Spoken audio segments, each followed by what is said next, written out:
പ്രതിപക്ഷ ഉപനേതാവ് സ്ഥാനത്തിൽ CPI-യുമായി വീണ്ടും ചർച്ച നടത്തി CPIM. പ്രതിപക്ഷ ഉപനേതാവ് പദവി വേണമെന്ന ആവശ്യത്തിൽ ഉറച്ചു നിൽക്കുകയാണ് CPI.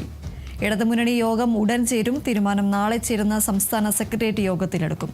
ഡി ബിനോയ് ചേരുന്ന വിവരങ്ങളുമായി. ബിനോയ്, ഏതായാലും ഈ ഒരു പ്രതിപക്ഷ ഉപനേതാവ് സ്ഥാനം വേണമെന്ന നിലപാടിൽ ഉറച്ചു നൽകുകയാണ് CPI. എന്തൊക്കെയാണ് മറ്റു വിവരങ്ങൾ? തെരഞ്ഞെടുപ്പ് കഴിഞ്ഞ് 2 മാസം പിന്നിട്ടും ഇടതുമുന്നണി യോഗം വിളിക്കാത്തതിൽ ഘടകകക്ഷികൾക്ക് വലിയ തരത്തിലുള്ള അതൃപ്തിയുണ്ട്. ആ അതൃപ്തി RJD തന്നെ നേരിട്ട് അറിയിക്കുകയും ചെയ്തിട്ടുണ്ട്. അതിന് തൊട്ട് പിന്നാലെയാണ് CPI-യിലെ പ്രതിപക്ഷ ഉപനേതാവ് സംബന്ധിച്ചുള്ള തർക്കങ്ങൾ. ഈ 2 കാര്യങ്ങളും, അതായത് ഇടതുമുന്നണി യോഗം വിളിക്കാത്തതും ഒപ്പം തന്നെ CPI-യുടെ തർക്കവും ഘടകകക്ഷികളിൽ വലിയ തരത്തിലുള്ള അതൃപ്തി ഉണ്ടായിരിക്കുന്ന സാഹചര്യത്തിലാണ് പാർട്ടി നാളെ ചേരുന്ന പാർട്ടി സംസ്ഥാന സെക്രട്ടേറിയറ്റ് യോഗത്തിൽ ഇടതുമുന്നണി യോഗം എന്ന് ചേരണം എന്നുള്ള കാര്യത്തിൽ ഒരു അന്തിമ തീരുമാനത്തിലെത്തിച്ചേരാൻ സാധ്യത. കാരണം പാർട്ടിക്കകത്ത് തന്നെ ഇത്തരത്തിൽ ഒരു വിയോജിപ്പ് ഉയർന്നു വന്നിട്ടുണ്ട്. ഇടതുമുന്നണി യോഗം വിളിച്ചു ചേർത്തുകൊണ്ട് പരാജയ കാരണങ്ങൾ എന്താണെന്നുള്ള കാര്യത്തിൽ ഒരു വ്യക്തത വരുത്തണം.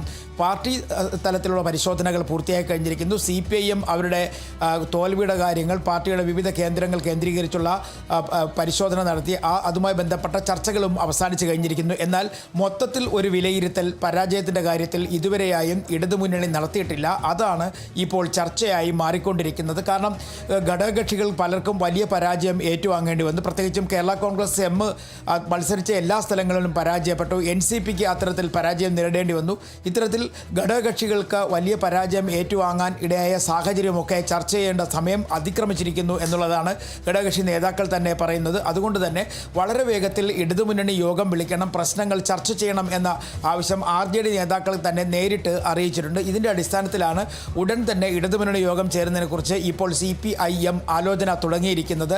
ഇതുമായി ബന്ധപ്പെട്ട ആദ്യഘട്ട ചർച്ച നടത്തേണ്ടത് CPI-യുമായിട്ടാണ്. CPI-യുടെ സംസ്ഥാന സെക്രട്ടറി ബിനോയ് വിശ്വം ഇപ്പോൾ ഫ്രാൻസിലാണ്. അദ്ദേഹം ഫ്രാൻസിൽ നിന്ന് മടങ്ങി എത്തുന്നതിന് ശേഷം ഒരു തീയതി തീരുമാനിക്കും. അന്ന് തന്നെ ഒരു പക്ഷേ യോഗം ചേരാൻ തന്നെ ആയിരിക്കും തീരുമാനം. അതേസമയം പ്രതിപക്ഷ ഉപനേതാവിനെ ചൊല്ലിയുള്ള തർക്കം CPM-ഉം CPI-യുമായുള്ള പ്രശ്നങ്ങൾ ഇപ്പോഴും നിലനിൽക്കുകയാണ്. CPI നിലപാട് കടുപ്പിച്ച് മുന്നോട്ട് പോകുന്നു. അതായത് പ്രതിപക്ഷ ഉപനേതാവ് പദവി കിട്ടണം എന്ന നിലപാടിൽ തന്നെ CPI നിൽക്കുകയാണ്. അതേസമയം CPIM ആകട്ടെ അങ്ങനെ ഒരു പ്രതിപക്ഷ ഉപനേതാവ് പദവി നൽകാൻ കഴിയില്ല എന്നാണ് അവരുടെ തീരുമാനം. പ്രത്യേകിച്ചും അവർ പറയുന്നൊരു കാര്യം, നേരത്തെ VS അച്യുതാനന്ദൻ പ്രതിപക്ഷ നേതാവായിരുന്ന സമയത്ത് കോടിയേരി ബാലകൃഷ്ണൻ പ്രതിപക്ഷ ഉപനേതാവായിരുന്നു. ആ സ്ഥിതി ഇപ്പോഴും തുടരണം എന്ന നിർദ്ദേശമാണ് അവർ മുന്നോട്ട് വയ്ക്കുന്നത്. അതായത് പ്രതിപക്ഷ നേതാവിൻ്റെ പദവിയിൽ പിണറായി വിജയൻ ഉണ്ടാകും, ഉപനേതാവിൻ്റെ പദവിയിൽ KN ബാലഗോപാലും ഉണ്ടാകും എന്നുള്ളതാണ് പാർട്ടി നേരത്തെ എടുത്തിരിക്കുന്ന തീരുമാനം. ആ തീരുമാനം മാറ്റാൻ കഴിയുകയില്ല നിലപാടിൽ CPIM-ഉം ഉറച്ചു നിൽക്കുന്ന ഒരു സാഹചര്യം.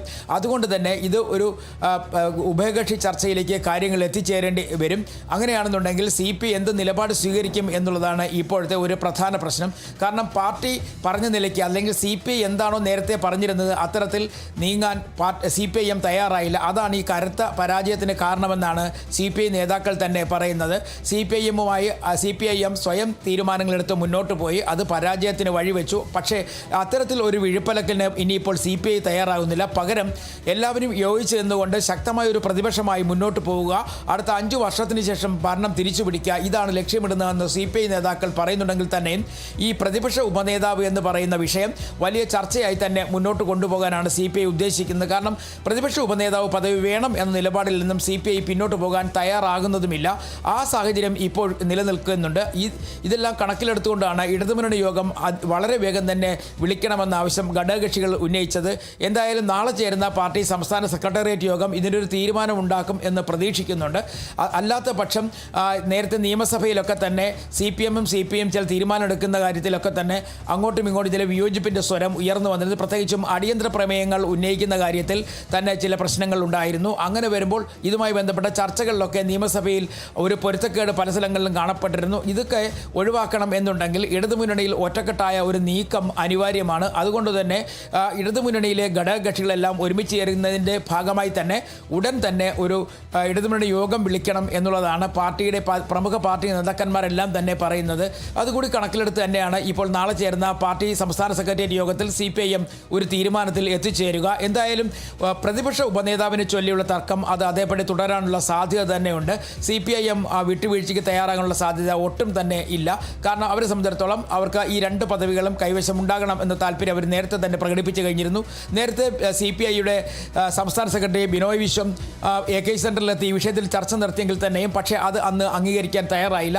എന്തായാലും നാളത്തെ പാർട്ടി സംസ്ഥാന സെക്രട്ടേറിയറ്റ് യോഗം, അതായത് CPIMൻ്റെ സംസ്ഥാന സെക്രട്ടേറിയറ്റ് യോഗം നിർണായകമാണ്.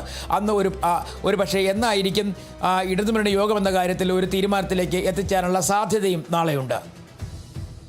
ശരി, D ബിനോയാണ് വിവരങ്ങൾ നൽകിയത്.